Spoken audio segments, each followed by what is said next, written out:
भारत में मौर्य काल में कौन सा स्थान मौर्य शासकों की राजधानी थी? चार ऑप्शन है आपके पास। सही उत्तर है पटना। जो मगध साम्राज्य है उसकी राजधानी हुआ करती थी पटना, और उस समय पटना को कहा जाता था पाटलिपुत्र। वर्तमान में पाटलिपुत्र पटना नामक स्थान है जो कि बिहार राज्य की राजधानी है, और यहाँ पर दो नदियों का संगम होता है, सोन और गंगा नदी। अगला क्वेश्चन है, भारत के फुटबॉल खिलाड़ी बाईचुंग भूटिया का संबंध किस राज्य से है? चार ऑप्शन आपके पास। सही उत्तर है सिक्किम। भारत का एक छोटा सा पूर्वी पर्वतीय राज्य सिक्किम है, और वहाँ के रहने वाले हैं खिलाड़ी जो कि फुटबॉल खिलाड़ी है बाईचुंग भूटिया। तो उनका संबंध सिक्किम राज्य से है, और यहीं पर देश का पहला फुटबॉल स्टेडियम बन रहा है, उन्हीं के नाम से बाईचुंग भूटिया फुटबॉल स्टेडियम बन रहा है सिक्किम में। अगला क्वेश्चन है, प्रथम सर्वाधिक कोयला उत्पादक देश है? किस देश में सर्वाधिक कोयले का उत्पादन होता है? चार ऑप्शन आपके पास। सही उत्तर है चीन।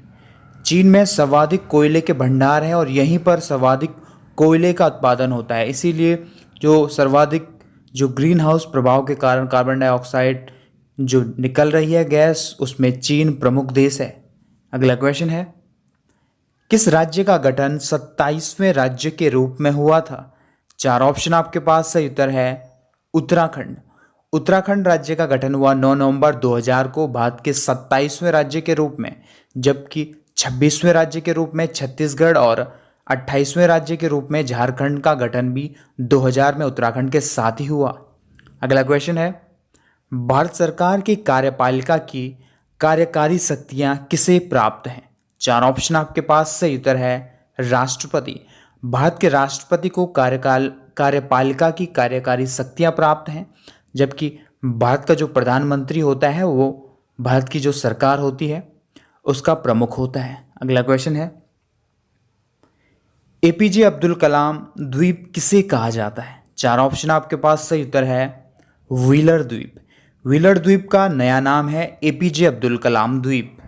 अगला क्वेश्चन है, पृथ्वी तक सूर्य के प्रकाश को पहुंचने में कितना समय लगता है? चार ऑप्शन आपके पास। सही उत्तर है 8.16 मिनट, यानी 8 मिनट 16 सेकंड लगते हैं सूर्य के प्रकाश को पृथ्वी तक पहुंचने में, क्योंकि सूर्य और पृथ्वी के मध्य करोड़ों किलोमीटर की दूरी है। अगला क्वेश्चन है, भारत में पहली बार महिलाओं ने स्वदेशी आंदोलन में भाग लिया था, यह आंदोलन किस स्थान से प्रारंभ हुआ था? सही उत्तर है इसका कलकत्ता। कलकत्ता से प्रारंभ हुआ था यह आंदोलन 1905 में, स्वदेशी आंदोलन, और पहली बार भारत के इतिहास में महिलाओं ने इस आंदोलन में बढ़ चढ़कर भाग लिया था। कलकत्ता के बाद धीरे धीरे पूरे भारत में फैल गया था। अगला क्वेश्चन है, भारत में सर्वाधिक गेहूं का उत्पादन किस राज्य में किया जाता है? चार ऑप्शन आपके पास। सही उत्तर है उत्तर प्रदेश। उत्तर प्रदेश में सर्वाधिक गेहूं का उत्पादन होता है, और उसके पश्चात आता है पंजाब और हरियाणा का स्थान, लेकिन आंकड़े बदलते रहते हैं, लेकिन सर्वाधिक उत्पादन उत्तर प्रदेश में ही होता है। अगला क्वेश्चन है, कौन सा ग्रह आंतरिक ग्रहों की श्रेणी के अंतर्गत नहीं आता है? चार ऑप्शन आपके पास। सही उत्तर है शनि। शनि जो ग्रह है वो बाह्य ग्रह है, जबकि आंतरिक ग्रह हैं बुध, शुक्र, पृथ्वी और मंगल। ये चार जो ग्रह हैं ये आंतरिक ग्रह हैं, जबकि जो शनि है ये बाह्य ग्रह है। अगला क्वेश्चन है, किस शहर को शाहजहां द्वारा बसाया गया था? चार ऑप्शन आपके पास। सही उत्तर है दिल्ली। दिल्ली जो शहर है, शाहजहां एक मुगल शासक थे, और उन्होंने दिल्ली के समीप शाहजहांबाद नामक स्थान को बसाया था, एक नगर बसाया था, जो कि बाद में विकसित होकर दिल्ली के नाम से जाना जाने लगा। वो एक पुरानी दिल्ली थी।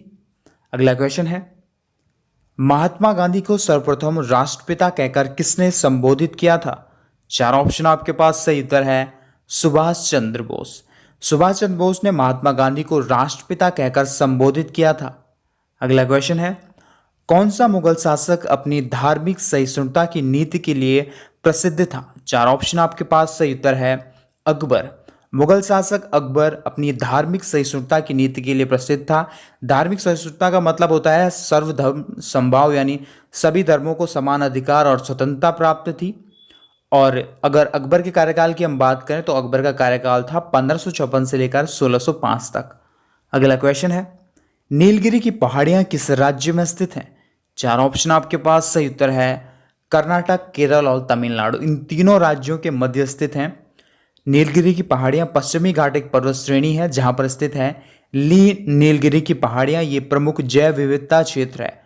अगला क्वेश्चन है, दिल्ली से अमृतसर को कौन सा राष्ट्रीय राजमार्ग जोड़ता है? चार ऑप्शन आपके पास, सही उत्तर है राष्ट्रीय राजमार्ग 1 यानी जो NH1 है उसका विस्तार है दिल्ली से लेकर अमृतसर तक।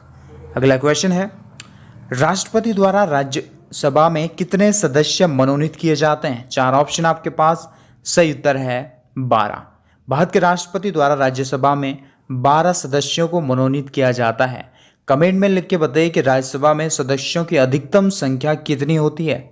अगला क्वेश्चन है, विश्व दिव्यांग दिवस कब मनाया जाता है? यह अंतर्राष्ट्रीय दिव्यांग दिवस किस तिथि को मनाया जाता है? चार ऑप्शन आपके पास, सही उत्तर है 3 दिसंबर। प्रतिवर्ष 3 दिसंबर को मनाया जाता है विश्व दिव्यांग दिवस। अगला क्वेश्चन है, नोकरेक राष्ट्रीय उद्यान कहाँ पर स्थित है? चार ऑप्शन आपके पास, सही उत्तर है मेघालय। मेघालय राज्य में स्थित है नोकरेक राष्ट्रीय उद्यान। मेघालय भारत का प्रमुख पूर्वी राज्य है और ये वो स्थान है जहाँ पर भारत में सर्वाधिक बारिश होती है। कमेंट में लिख के उस स्थान का नाम बताइए जहाँ पर सर्वाधिक बारिश होती है। अगला क्वेश्चन है, चंबल किस नदी की सहायक नदी है? चार ऑप्शन आपके पास, सही उत्तर है यमुना नदी। यमुना नदी की प्रमुख सहायक नदी है चंबल नदी, जबकि यमुना नदी गंगा की सहायक नदी है और इलाहाबाद में गंगा के साथ संगम बनाती है। अगला क्वेश्चन है, बैटन कप का संबंध किस खेल से है? जो बैटन कप होता है उसका संबंध है हॉकी से।